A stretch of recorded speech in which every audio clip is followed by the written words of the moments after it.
I want to show something here real quick that might help to make this thing go a little easier. I'm pulling out the white one here, and when you get done with a run here all the way to the end, I was doing this by hand for a while, starting out and pulling this, but there's still a lot of zigzags in there, and so what I was ending up doing was pulling harder when it was being wrapped around the cord or the rod. But the result of that was it was getting so tight on the rod that I couldn't slide it out. So I found out it's very necessary to get these waves out of it. And then the question is, I'll walk back up to the truck here. The quickest way to do that I found is to tie it back onto the truck and then just take a regular round screwdriver, go around it once, and then go for a walk. And this hand here, the more pressure you pull on here, the harder it is to go through here. So you just need a medium amount of pressure with this hand, because if you pull it too tight, this will lock up and you won't be able to move. So just a medium amount of pressure, and we'll even do it this way, and go for a walk back. And what's happening then is it's wrapping it around that shaft of the screwdriver, and when you get done, and the screwdriver does get hot sometimes, when you get done, you got some really nice straight stuff, so that way you don't have to pull it really hard and you don't have the zigzags being wound up on your rod. So nice little trick there.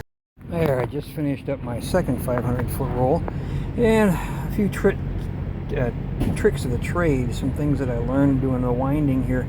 When you have the 8 tied here and you loosen up one set, you're gonna have to go to the back and you're gonna have to pull that out, and then you take that set and you tie it on, and then you zip it off. We showed how to do that, and then you come back with that zipped off part and you hook that on there and then put the screwdriver around it, and then you pull that through the zipped off part so it straightens it out. So you're making 1, 2, 3 trips to the back of the trailer, and then what you have to do is come back up and untie the next of the 8 that are here, untie the next set so you can go to the back and work on it. But if you go and untie this before you do one of those other ones, before you walk back to the back, whether you're zipping or pulling or whatever you're doing, untie the next set. So while you're back there, you can yank that next color out and save yourself at least one trip back and forth. And the other thing that I found that is very, very helpful is I tried doing all the zipping at once and doing all the pulling at once, you know, all 8, and ended up with all 8 cords on the ground. Well, then when I went to wind them up, I ended up with a bird's nest. They all kind of tied themselves into each other, and I ended up with a real mess to try to undo. So I found it helpful that when you get one strand that's free and straight, to wind it up into a coil and get it out of your way. And as soon as another one is free, wind it up, get it out of the way, so you don't end up with a bunch of them on the ground, because believe me, once you get one bird's nest, you're not going to want another one. So a couple more handy tips. This is an interesting experiment. There is something about the devices, a different energy when they get wet, between wet and dry. I thought the energy would start when it dried out, but there's actually something else that happens once it's wet. And what I have here on the ground, the Morphic field that goes around this, I know it's kind of wobbly, but basically that's the size of the Morphic field that I detected with this cone as it sat on this plate, this lid. And then I went and added water to it to see if there was a change in the Morphic field. And to my surprise, there was. Before, this is where I could detect the Morphic field, was right at that distance. But as soon as I added water to that thing, let's see if I can do this, the Morphic field expanded. And that water hadn't been on there but about a minute. This is an unbelievable.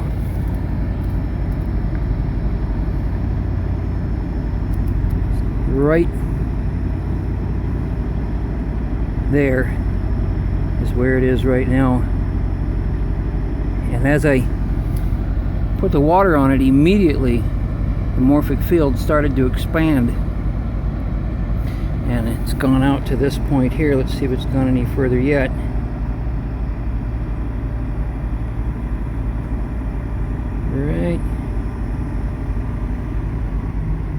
Right there. Well, we could just kind of see if it's gonna move even further yet. Sure enough, there it is. It's expanded out to here. Oh, this is crazy. So apparently, by moisturizing these things, the morphic field goes nuts. Sure enough, we're gonna have to let it soak up more water. One of the things that a person can set these on a tray or a saucepan and add water to it, or you can actually make them with a recess in the top and keep them moist that way. And I do not know, I theorize that either it's increasing the density of the cement, or it's possible that by the addition of the water that it is more of a natural reaction from nature, because anything that's alive will not just have the carbon, but will also have water in it. So by adding the carbon, it activated a morphic field, but by adding the water, it greatly increased it. So let's see how far we've got here. This is really fascinating. Okay, we're out to this point here. Okay, we're going to step back a little more. See if we can, it's not here. It's out this far. It's continuing to grow as that thing is getting wetter. So I'll set this right here, and we're gonna go and check something else here, because another thing that I did was I went and I set that wire out here to check with the EMF interface. This wire was where the EMF interface completely stopped with the coil when it was dry. And remember, when I'm saying that it stops, I mean it from the interface off of one of these coils, and I have it in a thing here because I don't want to be touching it, because grounding it out, my body will ground it out, and that'll mess up the readings, especially here because we're going from cement to tar. Cement is more grounded than tar is, so I got to be able to walk back and forth without grounding this out. So that's why it's in cardboard. But anyhow, this is dry. This is where it weakened enough so that I didn't get any more readings. And this far, going further in from that point, I got absolutely no EMF interface readings. From this point out, it weakened it. It's still readable, but got weaker, and it was the further out you got, the stronger the EMF interface. So to say that the field stops here is not accurate. Whereas the morphic field is a definite perimeter that it has around it. The interference, the radiant field that messes up the EMF interface goes way, way, way beyond where this mark is, but that's just where it completely stopped with a pendulum reading.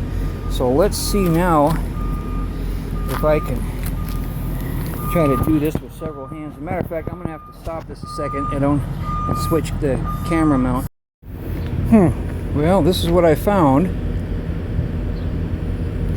The anions are coming off the coil, and this is after we wet it, and it's weakening, and right there it stops. So the radiant field has not changed the intensity. The water did not change the intensity of the radiant field. It is still at that mark there, even though it is wet now.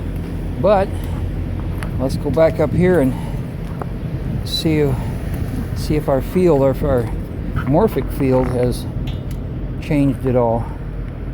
That's where we were at. And the morphic field is a dome. So, oh yeah. Yep. Oh man.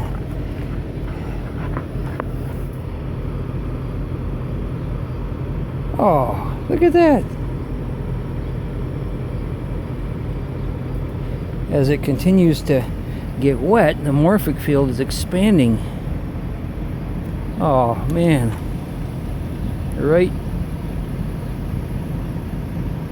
there. Okay, that's interesting. We're gonna put this box here.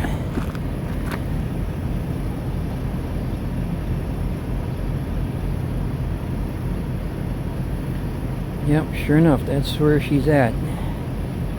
That is a big field considering the size of that thing is so small. And remember, the morphic field is a dome. So when you consider that that's as far as it is, how big the dome is going over that thing, it's no wonder that that has a completely different feel when it's wet.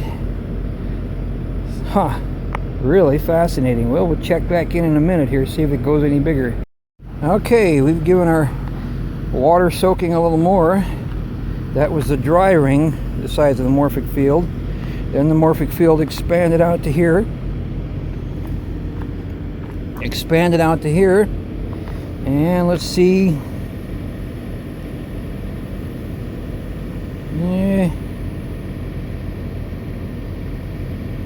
A little bit more. We might be right about there. We might be reaching the full limit of the morphic field for that piece of cement. Let me take and we're gonna be real fancy here and we'll add a stick.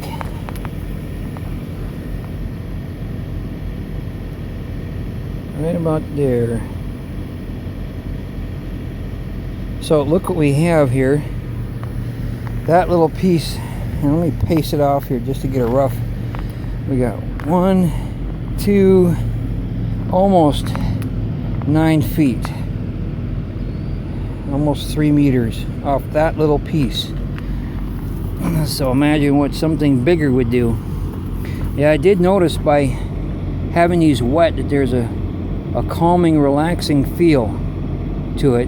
So here's another thing that a person can try. Try with these things wet, try with them dry.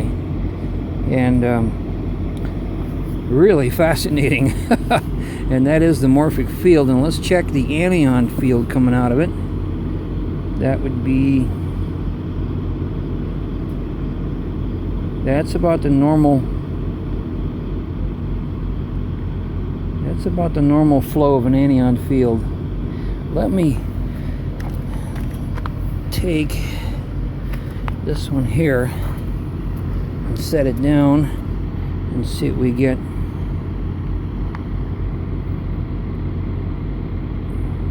That's an anion field of a dry one. It's about the same. So by wetting it does not increase the radiant field of the anion field, it increases the strength of the morphic field dramatically. So, really fascinating. Okay, interesting discoveries. I did a bunch of tests using this as a standard size, just this muffin tin here, and I poured a device using just the coils for the Cemenite, and it put out a radiant field that went out about 45 feet. And then I did another one where I mixed in half coils and half crushed quartz. And that one, the radiant field, I could detect it out at 40 feet. And then I did another one that was with crushed glass like this. And that one also went out 40 feet. Half coils, half glass. Also did safety glass. And that one also went out 40 feet. So it's interesting because with the coils, you get out 45 feet, but with half the coils using quartz or glass, you get 40 feet. So a slight decrease in the range and the intensity of the radiant field, but not by much. By using half as many coils and half glass or half quartz, you only lost 5 feet on the intensity of the radiant field. I also discovered off of these that the fields do not, they go straight out. depending upon where the anion charge is coming from. If you set this down, there's nothing below it as far as a detectable field. Now I have to correct, to be clear, if you set one of these above you, I do feel a field. I cannot detect it using a pendulum or any of my tests, but I can sense a field. And whether it's a reverberation from the other fields that are occurring above it, I do not know, but there does feel like there is a field below it. So if you're energy sensitive, you might want to try setting one of these above you to see what you get below the thing. And what I can detect is there are actually 3 fields involved with these. The first is the one that Aji talks about, is the radiant field that goes out. But then there's also a morphic field. And if you've seen my study about otters and how those fields work, the morphic field that we're talking about is one that gathers around groups. It tends to be more of a circle, but also it does produce an otter's field coming out of it. And there is also an anion flow that comes out of here, and also particles of the coils, the copper and the cement, but not the plastic sheathing. The plastic sheathing is not detected in the ion field because it's not part of the interchange. So you have the 3 fields, the radiant field that goes out in all directions, and except for the higher frequencies that affect, like hydrogen, can go through fuel lines. The other ones are pretty well blocked by furniture or clothing, things like that.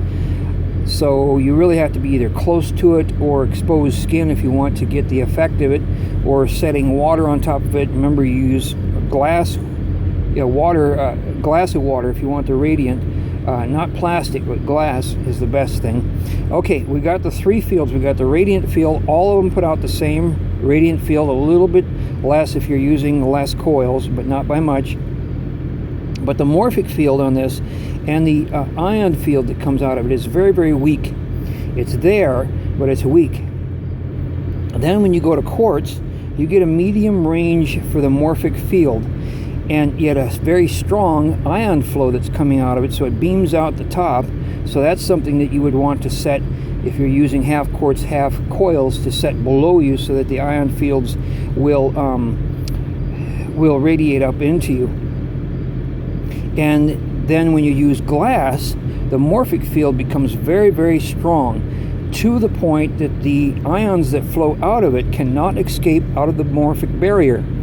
They are actually contained within the dome of the morphic barrier, and then they are directed. And when you're dealing with morphic fields, you can actually give them cognitive direction as to where to send the anion charge, which is kind of fun to play with.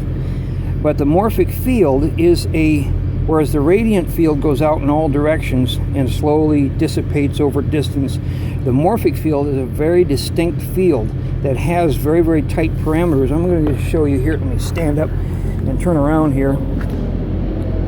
Pardon the squiggly lines, but this is one that I'm testing here, and these are the lines here of where the morphic field is. And pardon the squiggles, because the morphic field is a perfect circle, and it creates a dome over that. The anions that come out of it, because this is actually the safety glass. The safety glass is a side and back windshields of cars, oven tops, other things you'll find. Safety glass is sometimes tabletops, glass countertops, things like that will have safety glass. Shower doors will have safety glass.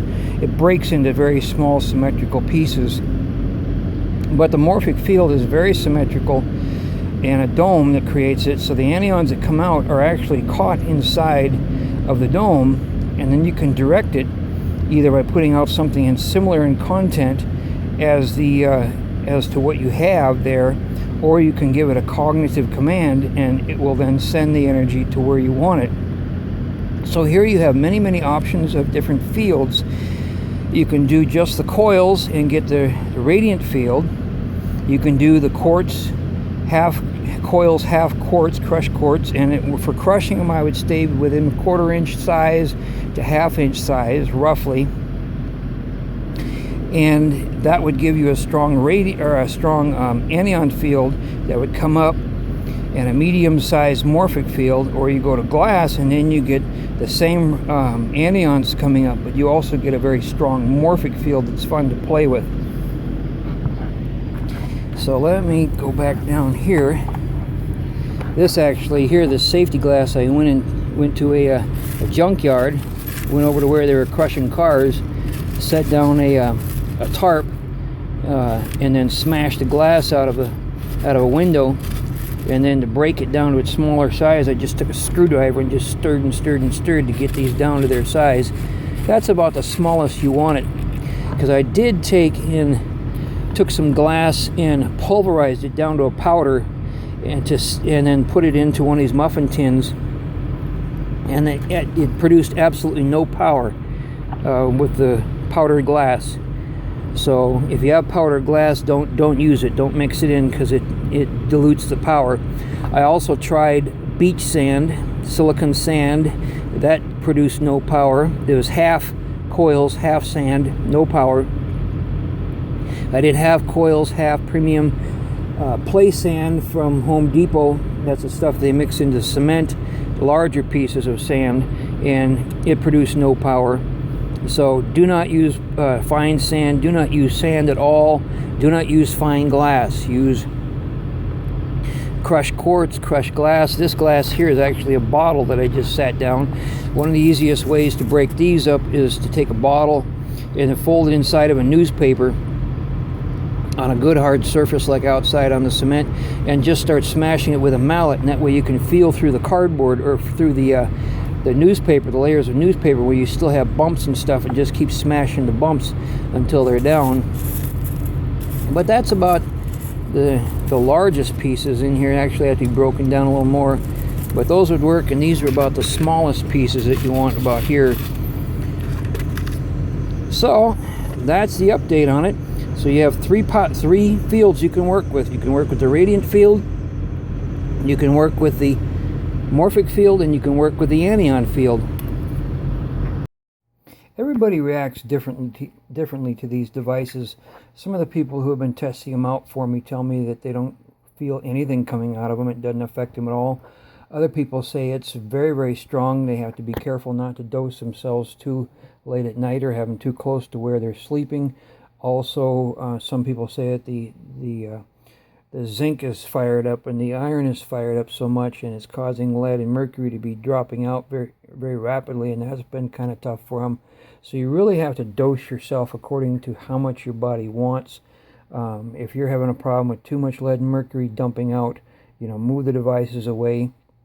One way that you can actually have these, some people make these symmetrical, cylindrical shape. I like a tapered shape, because one thing that's very unique about them is if you're feeling like you're getting too much of this, just turn it upside down and it shuts it off. It's at least as far as the 3 energy fields that I can detect. They stop once you shut it or turn it upside down. Why that is, I do not know. But the coils themselves, this is the 3mm shaft coil, and I've seen guys online who have made bigger ones, and here are the bigger ones.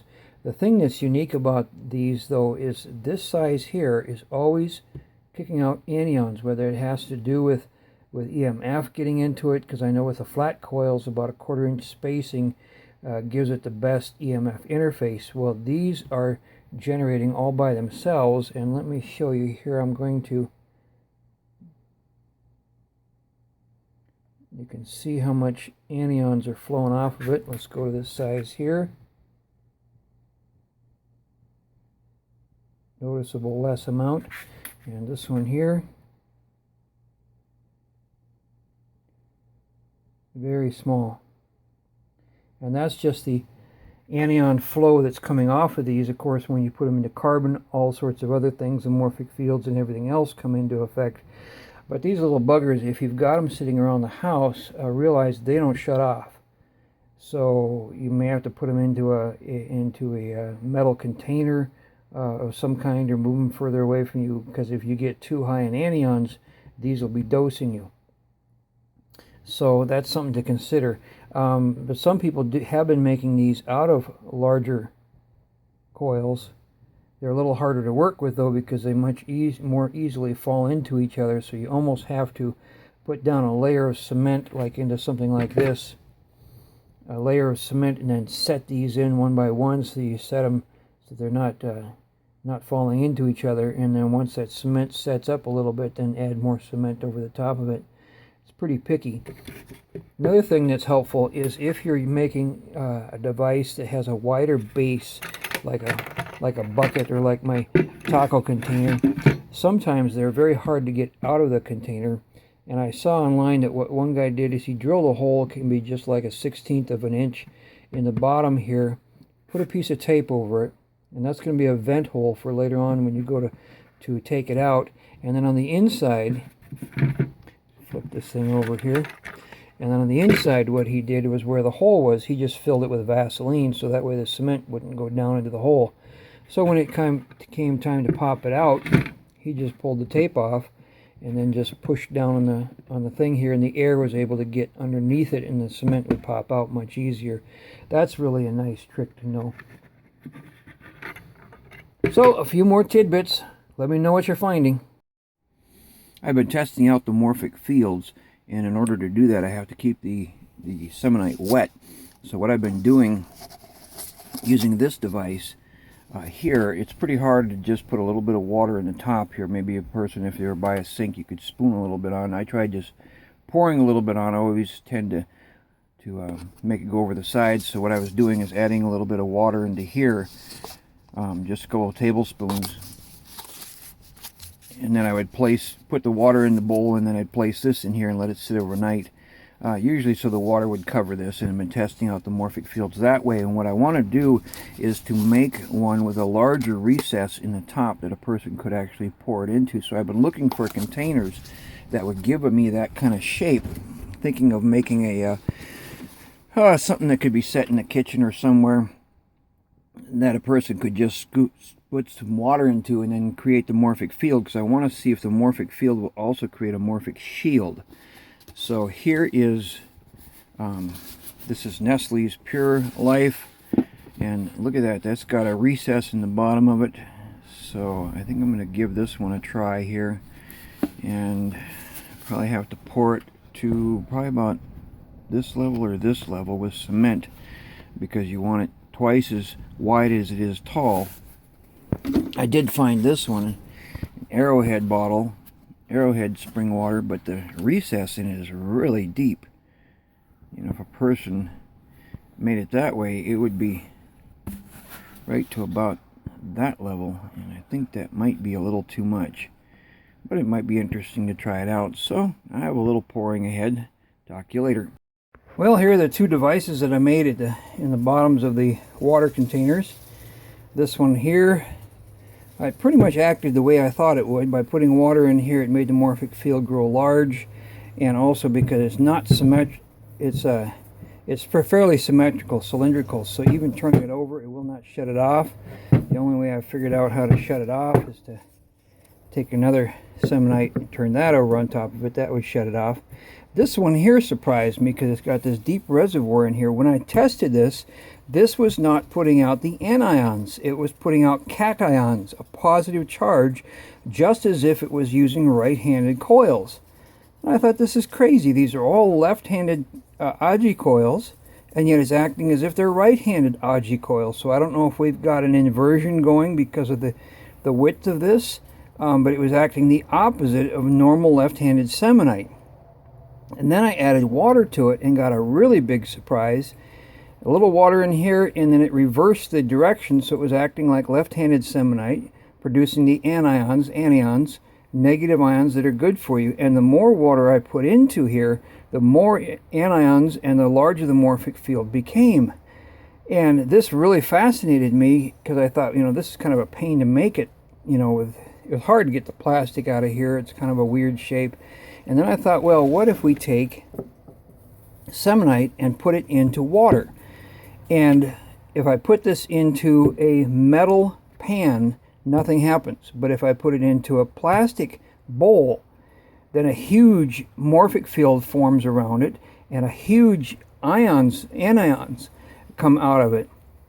And then I tested putting it into a wash basin and putting my feet in there, and it somehow directly goes into the water, and if you put your hands or feet in there, it goes directly into your body. It gives a strong anion charge. So here's one of those things that, although everybody will react differently to these things, You can actually take one of these, and even using a smaller one out of a muffin tin, and put it in the bowl of your toilet. And in the water then, it will create a huge anion charge and a huge morphic field, and every time you flush, that anion water will go down and will sit under you, and and charge you. Then as you're sitting on the toilet, you can put it in the tub with you. You can put it in a fish tank. I wouldn't do a fish tank because we don't know how the cement will affect the fish, but you could put it into a swimming pool. You could put it into a pond. You could put it into a whirlpool. You could try, like I did, put it into a basin and soak your feet in it. But the charge that comes off of it is a very strong anion charge, and maybe a great way to reduce the toxins and pollutions and the cation charge that's so prevalent in society. But so here's something to test it out. Try putting it in the toilet tank. Try putting it in your bath.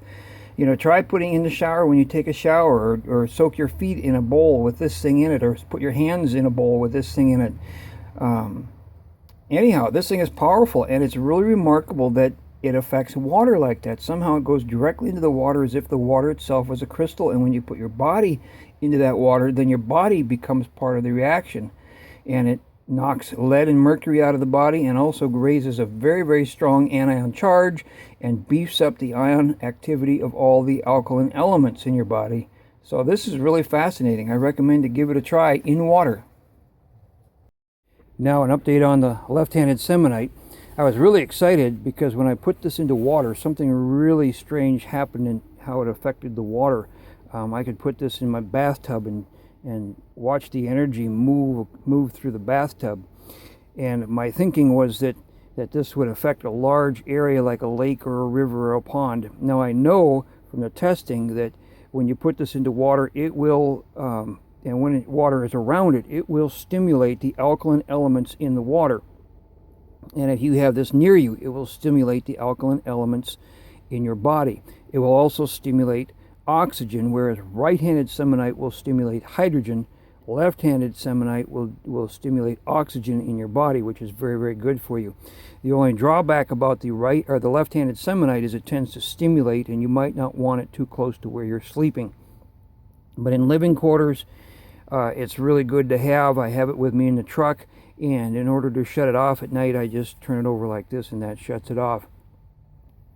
But I did discover, when I was doing research on dowsing and I was checking energy fields, I found that even when this is flipped upside down like that there is copper coming out of it.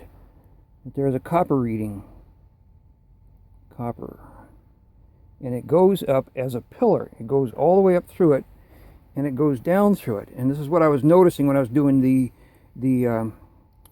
research with the dowsing, is that there's appears to be the fibers of the Earth's gravitational pull force energy fields into a pillar shape, and there's actually a pillar of copper ions going through this thing up and downward, even when it's turned over upside down. And about a week after I discovered this, I got a text from a fellow. He said, "Hey, these things are still generating even upside down." I said, "Yeah, it's that pillar, that copper pillar." I said, "See if you can detect it going straight up," because it does. It just goes straight up and down through there, no matter whether it's turned upside down or right side up. Something else that's interesting here was when I was doing the dowsing test, I found that electrical motors, when they get power, that a cation charge of copper creates that pillar going right through it. So I thought, well, let's find out about this copper pillar, and I come to find out there's no charge to it, which is really odd to ever find an ion that has no charge to it, or maybe possibly that they're balanced, positive and negative. And the way that I test for charges is, here's a new set of batteries. There's the positive end, there's the negative end. If I hold my hand out here, there's ions that are flowing out of this end. So if I hold my hand here, those ions are flowing into my hand. My body's detecting an increase of the cation charge coming off those batteries, and it will then want the anion charge that's flowing off of the end here. And that's the reading that I get here, is now it wants it. Whereas if I take and I put my hand on the anion charge of the battery, the anion charge is in my body. The ion fields detect that I'm now high in anions, and it reverts to saying I don't want any more. I've got enough of it. So this is counterclockwise. There we go. So here we go, and we're finding that this is copper coming out of here, and I do this test for the positives. I've got my hand on there, and I get nothing. Try it for the negatives. I get, hold it still, I get nothing. So like I say, either the copper has no charge or it has a balanced charge between positive and negative. Another thing that I discovered was when I took these and I put them in water, I could see that they were spreading when I put them in a tub. And so I took it to where there was a spring flowing out of the side of a mountain, and I put it into the water, and my original thought was maybe it will instantly change the water upstream and downstream, but the water that was coming into it from upstream, the field was not going into it. It's like, oh, that's odd. I didn't expect that. And there was no room downstream because of the rocks and stuff to test that. So then I took it to a pond, and I set it into a pond, and I could track the field as it was spreading out. It was going about this speed, spreading out in the water, and I thought, okay, this is interesting. Then I was going along the shore, and I was tracking to see how far it was going to go. I thought, this is cool, in about half an hour I'll have this entire pond changed. Whatever the effect is that it's doing, it will change it. So I'm going along, and I get out to 20 feet, getting all excited about changing this entire pond, and it quit growing out 20 feet. I thought, what in the world? And I checked it. Sure enough, it was a solid line. It had affected it in, had affected it out, and that was not what I was expecting. I thought, what in the world?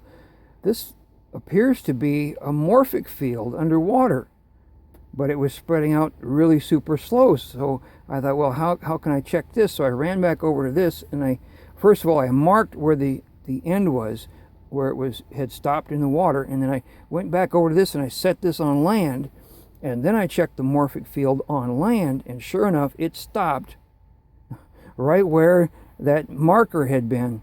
So the distance underwater and in the air for the morphic field is identical. And that kind of surprised me because, I mean, that was not anything that I was expecting to find. And a lot of people say, oh, this stuff is all in your head.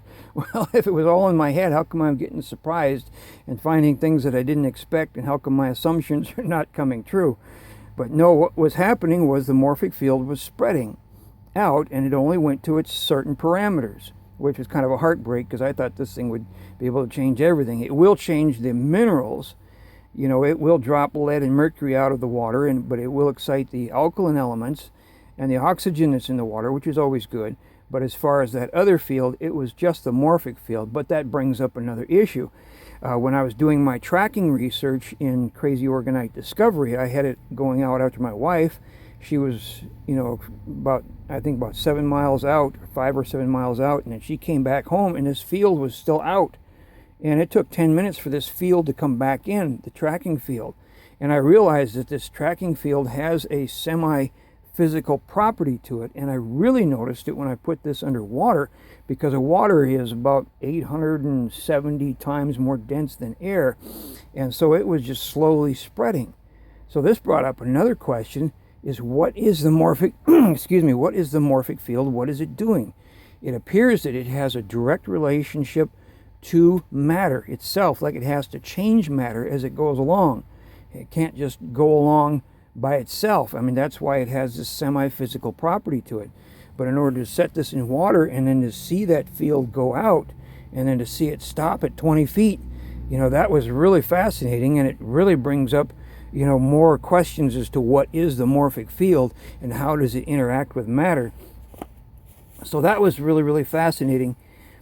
But anyhow, so one of the other things that I just wanted to make clear was by turning this over, you shut off the 3 fields that I'd talked about before, because we have the radiant field, we have the tracking field, and we have the morphic field. The radiant field is radiation, like a radiation that changes the elements, excites hydrogen, excites oxygen, depending upon whether you have right hand or left hand. The morphic field is like a dome that goes around this thing. The tracking field will go out and track things. It's like a wandering arm, or like a tube that goes out. So those fields, when you turn this over, shut off. But the other field, that copper beam that goes through it, that does not shut off. But I have not found any problem with that, except I wouldn't have it under you, like under the bed or anything, because it would be putting copper into you during the night.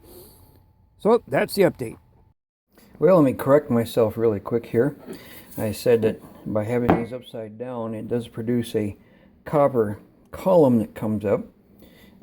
It doesn't produce any ions that I can detect, either positive or negative, and I thought that there might be a concern about this being under you, but yet when I set a glass of water on it, there is no copper that goes into the water.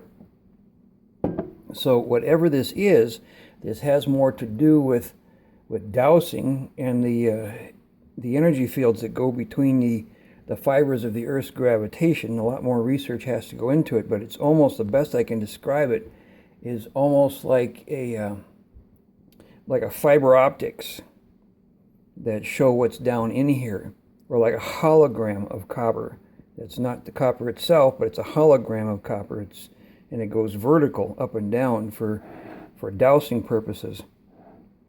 So that is interesting. The copper does read, but it's like it's really not there. So you don't have to worry about having it under you if it's flipped over upside down. Although if you're doing ion testing, you might discover, as that one gentleman did, that even when it's upside down, there's a reading here, because there's that, like I say, that copper reading that's here. But the other thing that I found that's interesting, you turn this over, and if you set water on top of it, the left-handed Cemenite will induce a charge into the water, and that will stimulate the zinc, it will stimulate the oxygen, it will stimulate the calcium, the magnesium, the sodium, and the potassium. And it usually takes about 5 seconds to fully charge the water. And we'll set that aside here, and it can constantly get the charge. But it was actually serendipitous that I was testing with my water structuring device here, opposing magnets, alternating magnets on here, on this vortex unit. I have a video on this, but I was doing some research with this, and it was falling over, so I just stood it up on the Cemenite to give it a good base and gave it a spin. And the thing that was surprising was you have the Cemenite that normally induces the field, but when you structure the water on top of the Cemenite, the field becomes increasingly strong, and the strength of the zinc, calcium, magnesium, sodium, potassium, and oxygen in the water become incredibly strong. Well, so let's do a quick ion test here. We're going to go for zinc. That's the strength of zinc here in this water. Zinc. That's the strength of zinc in this water. Incredibly strong. So it's like, oh, who would have thought that the combination of structuring water and the left-handed Cemenite would work so good together, but they do. And this gives a very strong alkaline charge to the water by stimulating the alkaline elements that are in the water. So, new discovery. I just want to pass it on. Get yourself a structured water device and treat your water over Cemenite. Aji talks about the use of his right-handed Cemenite in automotive applications because the right-handed Cemenite stimulates hydrogen in fuel lines, also can be used for cooking and heating. And I found this definitely true. And the way that you attach these things, these are actually right-handed pucks that are made in a muffin tin.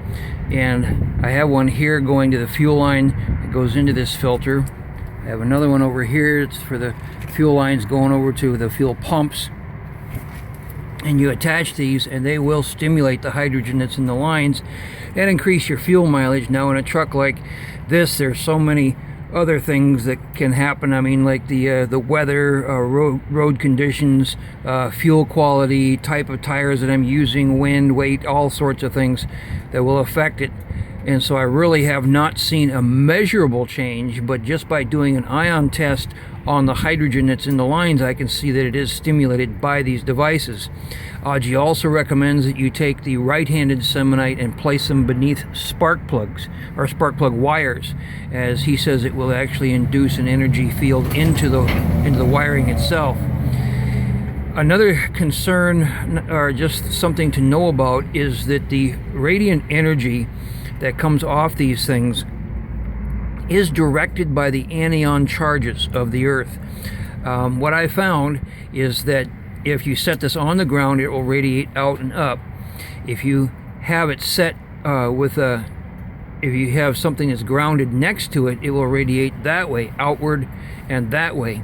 And so when you're attaching these to fuel lines, this is something you have to keep in mind, because the anion charge of the Earth is one thing, but the frame of a vehicle is grounded to the negative of a battery, which gives the frame an anion charge.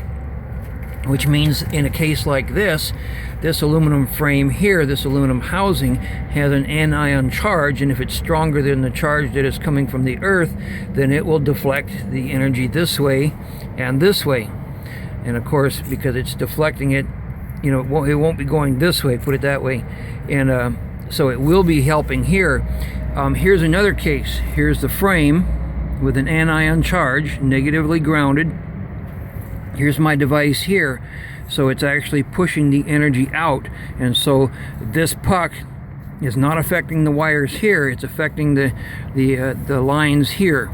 And this is something to keep in mind if you've got a condition where you really don't know whether the charge of the Earth or another charge is going to be what direction it's going. Just put two of them on, put one on each side. That way you've got it covered, and you don't have to worry about possibly having it to where, I mean, like if you put it, this has an anion charge, if I had attached this thing on this side of the hose, the energy would be going this way and it wouldn't affect the hose. So there's a possibility of making a mistake if you don't know where the anion charges are the strongest. So if you have any questions, just put one on each side. That way you have yourself covered. Something else that Aji said is to never put these on standing fuel. Reason being, if you attach it to the bottom of a gas can or your fuel tank for your car, it will excite the hydrogen that's in the fuel, and the hydrogen will gas off. It'll vaporize off, and you don't want that to occur. So you want to attach these to the fuel line, and preferably fairly close to your carburation, so that the fuel, after it's excited, while it's still excited, will be going into your cylinders. So that's an update on the right-handed Cemenite.